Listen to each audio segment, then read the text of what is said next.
So that is what we're going to talk about today, the topic of negotiation. Now, if you came here and wanted to hear me tell you about this super amazing particular strategy that wins every time and you have nothing to lose by employing my strategy, well, I'm sorry, you're going to be disappointed because there is no such thing. There is no one size fits all. There is no one single thing that you can do to get what you want out of trying to negotiate for the property if you're the buyer or the seller. There just isn't. And that's the first thing to understand. But there are some things to definitely do, and there are some things to definitely not do. And that's what we're going to talk about today.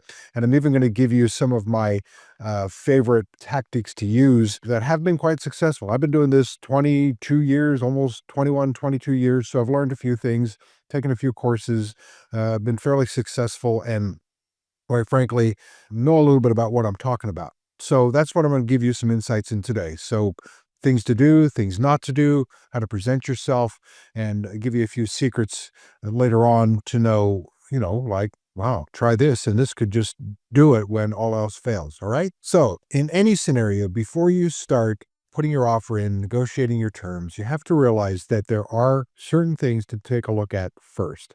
And one is the general market conditions in the area, the specific market conditions that may be in the neighborhood that you're looking at. There could be competition, or if there's not competition, how long is the home sitting there? So a lot of factors that a smart buyer and his agent and a smart seller and his agent will look at to start the process. The very first thing you want to do is have a bit of a plan. Now, before you sit down and write out in stone steps to do, and this is exactly what I've got to do, and that sort of thing, realize that any negotiation is a fluid communication between parties. So you have to be ready to make a change from what you originally planned because something may have come across the lines that is now different than what expected. So realize that it is a fluid communication. It is a fluid action between two parties. So if you try to operate with a solid and very dictatorial sort of regimen, it's just not going to work. But having said all that, you do want to have a plan. You do want to lay out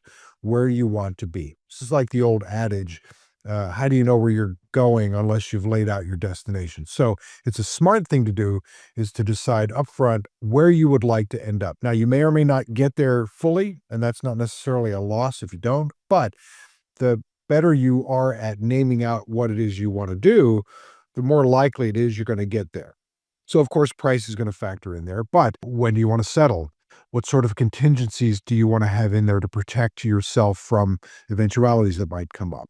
In addition to price and other contingencies, what are the other things that are important to you? So it doesn't hurt to sketch this out a bit, even if it's only mentally at the beginning, so you have your starting point and you know where you'd like to end up. Now, generally speaking, price is the issue that's generally going to be the one that, if you're negotiating back and forth, is going to be the one you work out the hardest. Most other terms in the purchase or sale of a property in the region can be worked out fairly easily. Not always, but fairly easily. But price is usually the one, obviously, because that's the one that has the biggest consequences, the one that you're going to potentially work on the hardest. Most people around here tend to think with sort of a midpoint strategy. So if the buyer comes in at a certain point and you want a certain point, most people think in terms of like narrowing down and getting to the middle of those. Now, if the price is too high to begin with or the offer is too low to begin with, that may skew that. But generally speaking, people are thinking in terms of a center point to get to.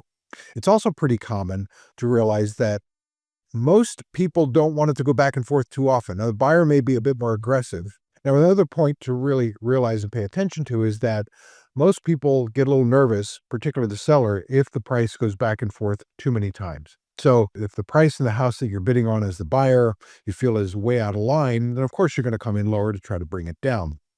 But when you're going back and forth, like I said, often the seller gets a little nervous about going back and forth too many times. They get frustrated fairly quickly.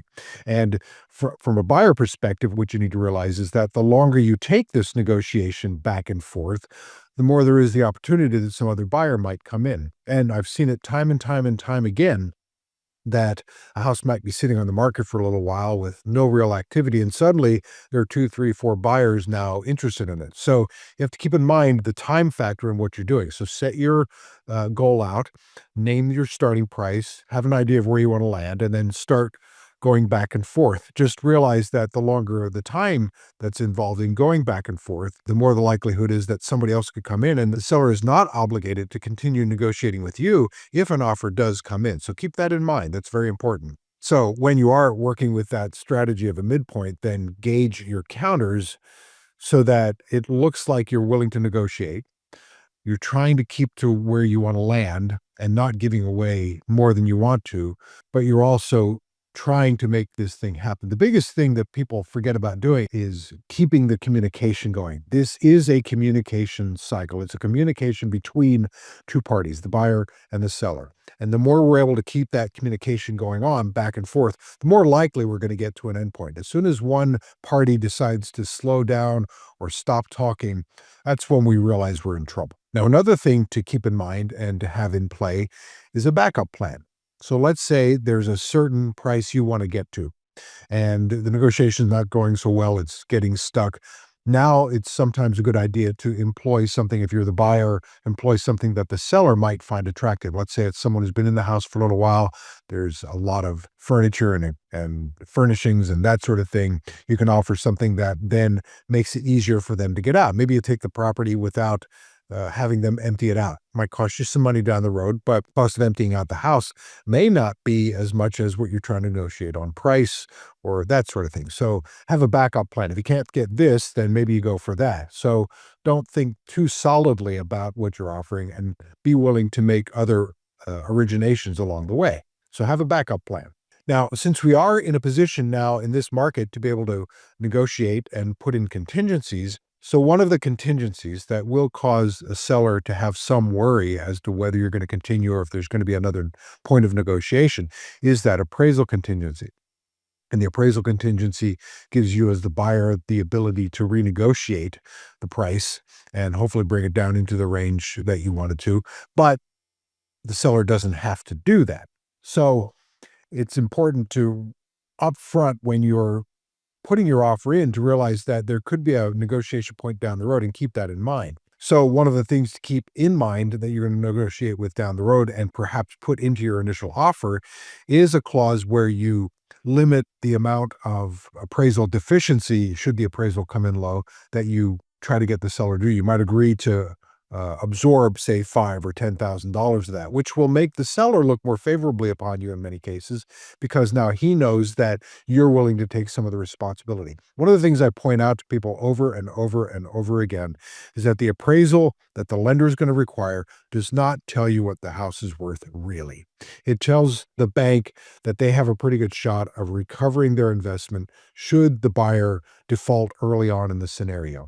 So shortly after settlement, something happens and they can't make their payments. Now the lender wants to be able to get rid of that property within a reasonable amount of time. And that's what the appraisal does. It protects the lender. It doesn't protect the buyer. It doesn't tell you what the house is worth, and it doesn't protect you as the buyer in any way. It doesn't protect the seller either. So to have, as part of your plan, to absorb some of any appraisal deficiency is actually not a bad move, and a lot of people do it. You can do that by actually having the cash. You can do that by modifying your terms on the financing a little bit. So there is a way to do it, and just don't be afraid to do that if that's what you need to get the house, because if you keep the house long enough, any deficiency that you might absorb, it's going to come out in the wash anyway. So be willing to do things like that to make the seller look upon you more favorably. Now, here's a really, really, really important point. And maybe this should have been one of the first things I talked to you about, but I'm bringing it up here. One of the really, really important things, and this goes to both sides of the table, is keep your cool. Don't take it personally. I know you love your house. Seller, you've lived in that house 5, 10, 20 years. You've done a lot to it. It's your favorite place on the planet. And this dumb buyer comes in $50K below your list price. Well, don't take it personally. He's not making it a personal thing. So for you to take it personally becomes a problem for you, not him. And if you're a buyer and the seller comes back with less of a counter than you'd hope for, They're not trying to do your end. They're just trying to do what you would do on the other side. Your job as the buyer is to get the best price you can. Your job as a seller is to get the best price that you can. And sometimes it takes a little bit of work to narrow this up, but just don't take it personally. It's just not a personal thing. One of the benefits of having an agent involved in all this is having a bit of a buffer for those times. Buying a house is stressful. So if you add to it personal feelings and upset over what the other side's doing, it can make it even rougher. So don't take it personally. Keep your emotions in check. If you don't like what the other side's said at some point, just take a breath, walk away, and come back a little later when things have calmed down a little bit. So that's a really, really important point. When you're negotiating back and forth, work with options. Talked about this a little bit earlier on in our session here, but talk in options. Like if you don't like one thing that the other party has done and you can't agree to it, then instead of just focusing on that, you can make it as part of something else. So yes, all right, not crazy about that price. So all right, we'll give you that price if blah happens. Maybe it's a different settlement date, or maybe it's making a change in the appraisal terms or something like that. But you don't necessarily have to focus just on the one issue that's at play. If you use other options, it can smooth things out and give the parties that you're dealing with something else to think with and some other avenue to get to terms. Okay. Now, sometimes you're kind of forced or feel like you should give a best and final. Now, the only times I think that a best and final is really warranted is if that is the terms of any negotiation. Like if you're dealing with a foreclosure, you're dealing with a multiple bid situation, your best and final may be something you have to do because in those circumstances, you may not get a second chance. It's unrealistic to expect that if you're in a multiple bid situation and you've got 4, 5, 10 other offers, that you put forth something that's not the absolute highest that you're willing to do, then it can backfire because you might expect to get a counter, but you might not get a counter. That might have been your only shot. And so in those cases, you may have to put your best and final. But if you're in a situation where you are negotiating, you're fighting to the death over the price, over the settlement date, over some term you can't come to an agreement with, then I don't usually recommend giving a best and final. I would say we're close to our limits. We'll think about it. I don't think there's much further we can go, but how about we try this? Putting someone up against the wall doesn't usually work out, and it usually just creates bad feelings. And you're going to have a transaction where you're going to try to be working with these parties for the next month or 6 weeks. So it's good to try to keep some idea of human beings involved and personalities and that sort of thing. It is people, it's not houses, really. Now, there are two tactics which I've had to use. They have limited success, but when they're used at the right time and at the right place, they can bring about a resolution in the negotiation. So one is simply say no. Don't say anything else. Just say no. And sometimes that's just enough to bring the person up to where you are, and they'll just go along with what was most recently negotiated. So don't be afraid to say no when you're at that point. That doesn't mean the first step out, maybe even the second, but if you're going back and forth and it feels like if you're the seller, it feels like the buyer is just trying to push the price down for no real good reason, or if the seller is just being stubborn, sometimes the most effective strategy is to just say no and don't say another word. So that might be the thing to get you what you need or want or your best chance. And then another one, which this can really backfire, but it can work under the right circumstances, and you and your agent have to be careful with it. But there was a time when we had, this was during the housing downturn years ago, where we had a house that was priced properly, but there was a lot of attempts at pushing prices down further because that's the way the market was going. So we had a listing that was priced well, maybe a little on the higher side, but not out of the realm of what was realistic as evidenced by the fact that we did get pretty close to that ultimately. So this is one case where we had a prospect come in that was a really lowball offer. I think the property was priced somewhere in the mid fours, and this person was coming in at like 375. It wasn't even close to what the property could be gotten for. So in this particular case, we countered back higher than the list price. And guess what? They stopped, they reversed what they were doing, and they came back with something more realistic. And we did end up getting a pretty good price. We had to come down a little bit, but the buyers needed to be shown that there was a need to be realistic if you're going to buy a house. And we were successful and it did work. And if you really feel the need to provide a buyer letter with your offer, you got to be careful with that.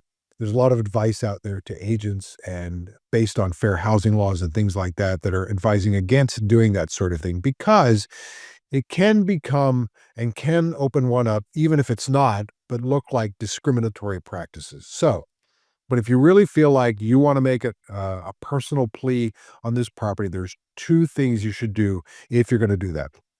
One is just talk about the house. Don't talk about yourselves. Don't talk about you as people. Don't talk about anything about your family, anything about your ethnicity. Don't bring any of those things in. Just talk about the house, how great the house is, how great the location is. You love the things they've done with it. You know the promise of what you're going to do with it, those sorts of things. So talk about that. Talk about the house and the benefits of the house. And the other thing is when you write the letter, address it to the agent. The agent may or may not want to include something that's addressed to the seller directly, but they'll be less likely to turn down something and enter into the mix anything that's addressed to the agent as the person, because then they can factor it in and it becomes their communication rather than the seller's. So, two things: make it about the house and address it to the agent, not the seller. So, lots of different points here. As I said, there's no one single thing to win or lose over, but there are things that you should do and there are things that you should not do. Keeping your cool, that's a really important point. Having a plan in place, that's another really important point. Be willing to work and be willing to communicate and be willing to stay in communication during the process, no matter how rough it gets. If you really love the house, it's worth the aggravation. And at the other end, you're going to be happy that you did what you did. So, good luck with your purchase. Good luck with your sale. If there's anything I can do to help you, you just let me know. All right? See you next time.